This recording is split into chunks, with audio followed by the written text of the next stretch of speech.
ربي اشرح لي صدري ويسر لي أمري واحلل عقدة من لساني يفقهوا قولي ربي زدني علما ربي زدني علما ربي زدني علما. நம்ம என்ன படம் பார்த்துக்கிட்டு இருக்கோம்? அல் மாலில் அர்பாத்து அன்வாய், அதாவது கடந்த காலம் 4 வகையாக இருக்குது. என்னது? ஃபஸ்ட்டு இது பார்த்துட்டோம், அதாவது செயல் நடந்த செய்தவர் அறியப்பட்ட சென்ற காலம் பார்த்தோம். என்ன பார்த்தோம்? ஃபஅல. சரிங்களா? அது செகண்டு பார்த்தாச்சு, தேர்டு. இப்போ ஃபோர்த்து பார்க்க போகிறோம். இப்போ இது டீட்டெயிலாக உங்களுக்கு சொல்கிறேன் பாருங்கள். சரிங்களா? அதாவது சென்ற காலம் அது 4 வகையாக இருக்குது. என்னது? மாலில் மாரூஃப் முஸ்பத், அது ஃபஅலன்னு பார்த்தோமா. அடுத்தது மாலில் மாரூஃப் மன்ஃபி, அதாவது செயல் நடக்காத செய்தவர் அறியப்பட்ட சென்ற காலம். என்ன போட்டோம்? மா ஃபஅல, செய்யவில்லைன்னு போட்டுட்டோம். மாவை எக்ஸ்ட்ரா போட்டோம். அப்புறம் என்ன பண்ணோம்? மகரூஃப்லேருந்து மஜ்ஹூலை எடுக்கணும்னா என்ன பண்ணோம்? ஃபா களிமாக்கு லம்மாவும் ஐன் களிமாக்கு கஸ்ராவும் போட்டோம். ஃபொயில அப்படின்னு போட்டோமா. ஃபோர்த்து லாஸ்ட் என்ன அப்படின்னு சொன்னால் அல் மாலில் மஜ்ஹூலு முஸ்பத் தான் ஃபொயில. மன்ஃபி என்னது? அதாவது செயல் நடந்ததுக்கு ஃபொயில. மன்ஃபினா செயல் நடக்காத செய்தவர் அறியப்படாத சென்ற காலத்துக்கு என்ன? மா ஃபொயில. சரிங்களா? இப்போ இது உங்களுக்கு புரிஞ்சிருக்குன்னு நினைக்கிறேன். சரிங்களா?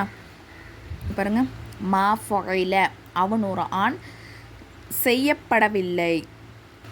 அதாவது என்னென்னா அவன் மீது எந்த ஒரு செயலுமே நடக்கலை அப்படின்னு. ஓகேவா? மா ஃபொயில, மா ஃபொயிலா, மா ஃபொயிலு, மா ஃபொயிலத், மா ஃபொயிலத்தா, மா ஃபொயில்ன, மா ஃபொயில்த, மா ஃபொயில்துமா, மா ஃபொயில்து, மா ஃபொயில்தி, மா ஃபொயில்துமா, மா ஃபொயில்துன்ன, மா ஃபொயில்து, மா ஃபொயில்னா. சரிங்களா? இதான் அதோடைய சர்ஃபு. இது என்னது?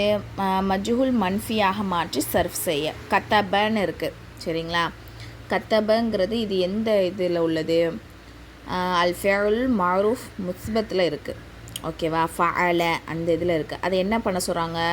மஜ்ஹூல் மன்ஃபியாக மாற்ற சொல்கிறாங்க. அப்போது மஜ்ஹூல்னால் முதல்ல என்ன பண்ணணும்? ஃபா களிமாக்கு லம்மா போடணும், ஐன் களிமாக்கு கஸ்ரா போடும் மஜ்ஹூல்னா. அப்போ குத்தீபன்னு வரும்.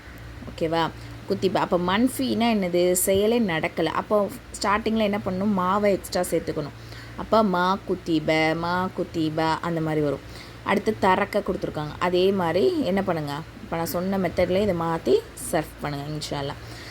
அடுத்தது கீழே நமக்கு ஹோம்ஒர்க் கொடுத்துருக்காங்க. அந்த அதாவது சென்ற காலத்துடைய அந்த 4 வகை இருக்கு இல்லையா, அது ஃபுல்லாக முடிச்சதுக்கப்புறம் ஒரு பயிற்சி கொடுத்துருக்காங்க. என்னது? கீழ்காணும் சீகாக்களுக்கு பல்வேறு பொருள்கள் தரும்படியாக ஏராபெட்டு பொருள் எழுதுக. அதாவது ஹரக்கத்தே போடாமல் இருக்கும், அதுக்கு நம்ம கரெக்டான ஹரக்கத் போட்டு எழுதணும். அடுத்தது கீழ்காணும் சீகாவுக்கு பொருள் எழுதுக. மா ஃபால்னா என்ன மீனிங் வரும்? மா ஃபால்ன, மா ஃபால்துன்னா இதுக்கெலாம் என்ன அர்த்தம்னு எழுதணும். அப்புறம் அதாவது ஆண்பால் ஒருமையா இருமையா, அது செயல் நடந்ததா செய்யப்படவில்லையா அந்த மாதிரி. சரிங்களா? கீழ்காணும் சீகாவில் உள்ள லமீர்களை தேர்ந்தெடுத்து எழுதுக. லமீர்னா நம்ம என்ன சொன்னோம்? ஹுவா ஹுமா. இதில் எந்த மாலி மஜ்ஹூல் மன்ஃபி எடுக்கும் முறையே உதாரணத்துடன் சர்ஃபு செய்யணும். அப்புறம் மாலி எத்தனை வகைப்படும்? அவை அந்த ஸ்டார்டிங்கில் உள்ளது. சரிங்களா? உங்களுக்கு இந்த நம்ம லெசன் நடத்துகிறது நல்லா யூஸ்ஃபுல்லாக இருக்குது, அவங்களுக்கு புரியுதா என்னன்னு சொல்லி இன்ஷா அல்லாஹ் நீங்கள் கமெண்ட் பண்ணுங்கள். முபல்லிஹா கோர்ஸில் ஜாயின் பண்ண விருப்பம் உள்ளவங்க கீழே கொடுத்துருக்குற வாட்ஸ்அப் நம்பருக்கு மெசேஜ் பண்ணி நீங்கள் ஜாயின் பண்ணிக்கலாம். அஸ்ஸலாமு அலைக்கும் வரஹ்மத்துல்லாஹி வபரகாத்துஹு.